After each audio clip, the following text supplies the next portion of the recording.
Okay. So this again should be review from physical science. Mechanical energy is a specific category that takes two other forms of energy and puts it into one. And those two other forms of energy are probably our most familiar forms of energy: kinetic energy and potential energy. Okay, what's the difference? You guys should know this. One is moving, and one has the ability to move. Okay, so can you give me an example of these two that we're maybe pretty familiar with? This is potential, that's kinetic. Yes. I mean, that's exactly what I was going to do, to be honest. Okay, now, in order to get the pencil from the ground up to a certain height, you actually have to do work, which allows it to give it energy. And that's a whole nother different scenario we'll talk about if you take physics. But I am putting in work to give it energy. It has a certain amount of potential energy stored up in its gravitational field. As soon as I let it go, that potential energy is being converted into kinetic energy, and then at the end it's being converted to, there's no potential energy there. Where'd it go?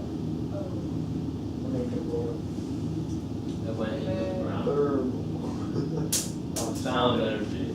Yes. Acoustic energy.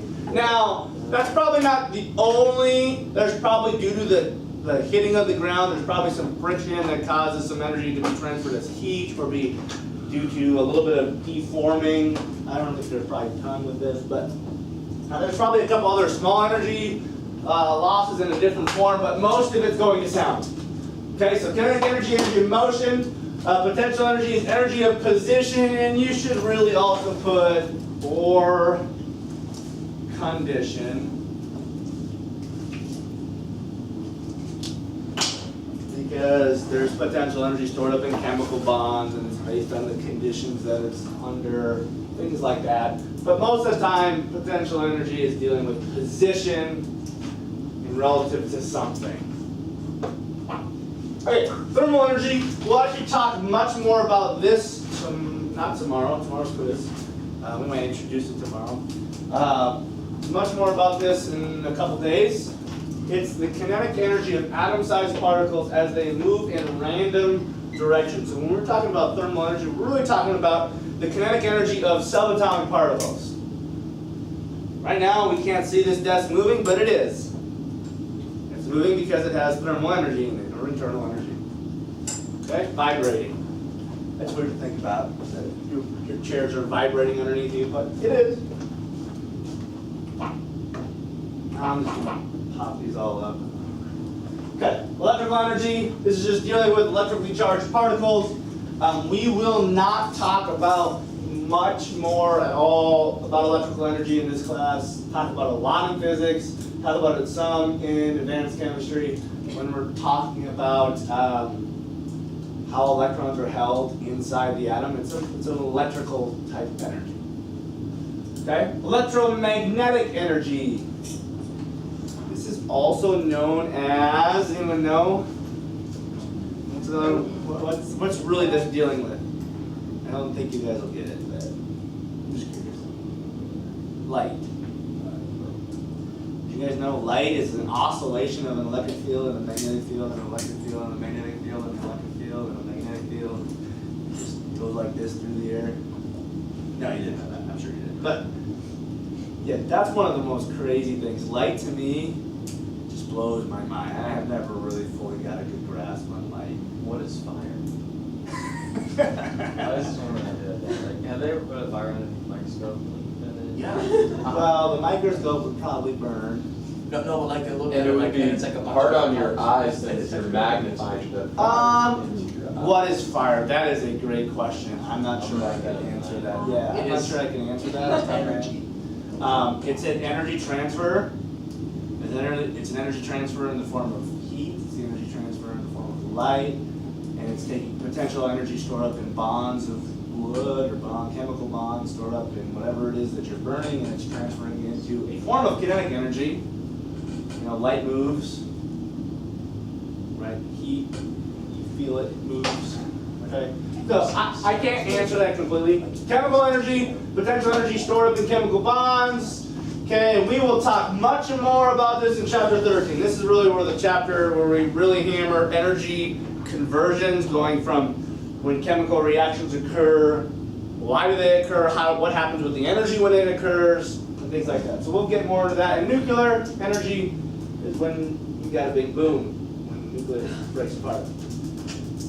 Okay? This is actually, I think this is actually the name of the chapter that all of this is under, where we'll really study this more, is thermodynamics. And it is the study and movement of and conversion of energy. Now, just a quick reminder, you may not know this, but I don't know if you recognize this in a physical science test, but a lot of times the vocab words that I spend very little time on tend to be the fill-in-the-blank vocab words on a test. Okay? So don't think that if I didn't spend a whole bunch of time talking about it, that's not going to be on the test. That's probably far from the case. Okay? So it's very possible this could be a fill-in-the-blank question on your test. Okay? Along with, you know, probably not the 6 forms of energy. That'll probably be like a multiple choice question, if I were to guess. But okay, we'll get much more into that. Now, we're almost done here. This is really kind of the ending part that I want to spend most of my time on. Are really the first 2 laws of thermodynamics. The first one we're probably really familiar with is this one. What is it? The law of conservation. Okay, well, what is that? Can't be made. Okay, so we haven't been able to create matter, we haven't been able to destroy matter. Okay, from a naturalistic worldview, how does this pose problems? Big Bang is kind of hard to get through this one, right? Now they have ways that they try to explain this away. I think they've been able to like semi-create matter out of, I don't know if you could call it nothing. They say it's in a vacuum, but it's only lives like a second and then it's gone. And anyways, I don't know much about that. I would like to learn more about that, but there is a so my advanced chemistry book is this, a secular textbook. And when we're talking about the second law of thermodynamics, which I'll pull up here in a sec, deals with, it's the law of entropy. And I don't know, did I talk about entropy in physical science? I feel like I did.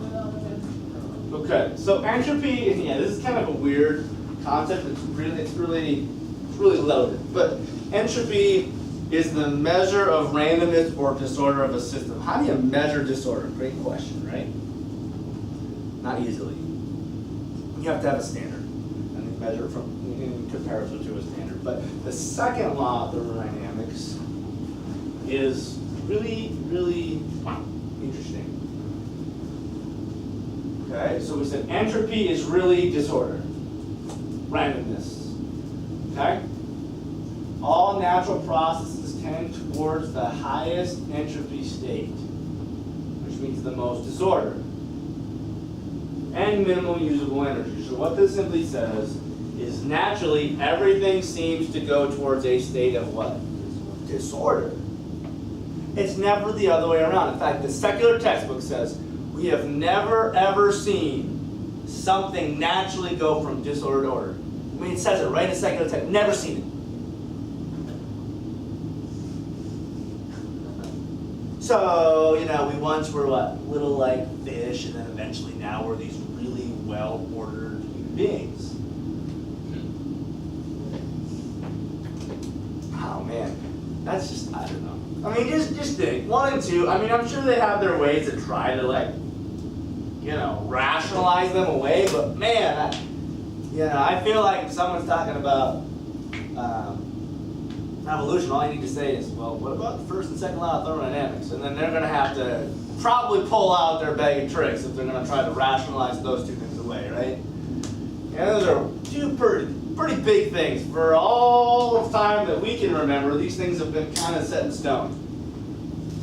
Okay, but also, what's really interesting, there's something theological about this too. What's the theological implications of the second law of thermodynamics? That there was order, that we sinned, and now there is no more order, or not as much as there once was. Or over time, things what? die? What does that say about what's going to happen to us?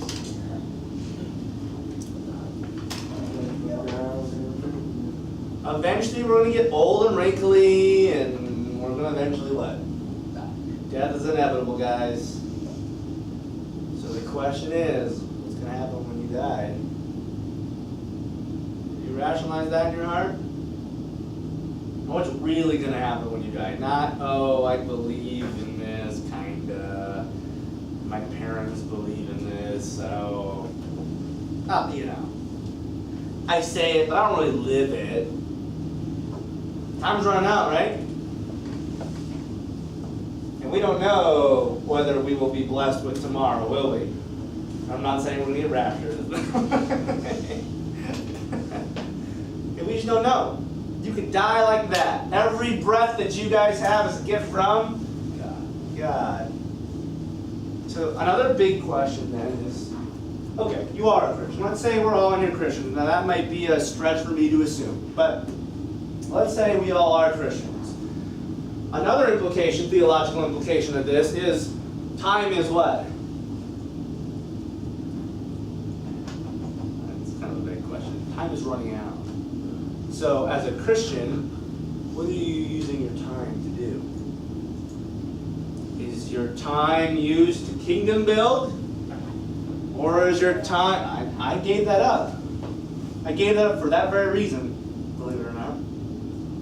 What? I gave up Clash Royale because I was convicted that it was a time waster and I was wasting too much time on it.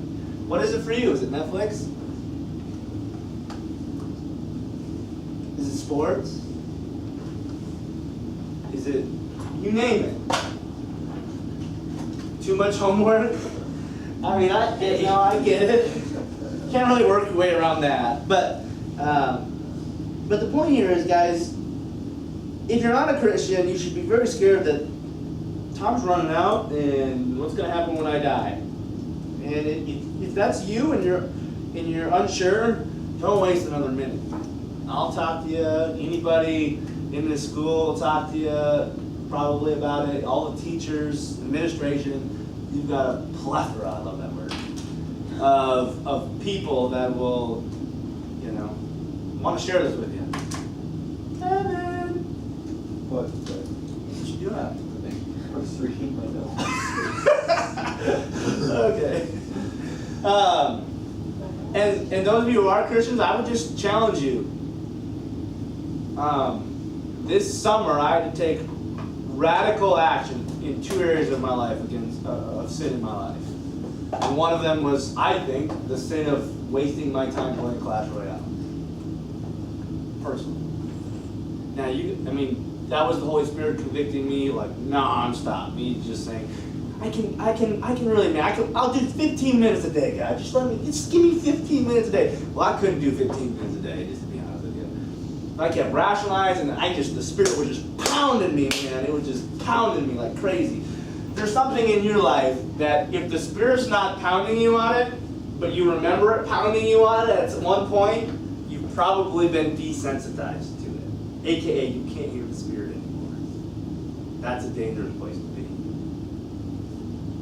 Okay, and there was a couple, I've been in there where I've the Spirit pounded me early on, and then slowly you don't hear the Spirit as much anymore. And it slowly starts to get less and less and less because you keep rationalizing, and eventually you become desensitized to it, and you don't hear it anymore. Does that mean God's not there or He's not saying it? No, you just have trained yourself not to listen to it.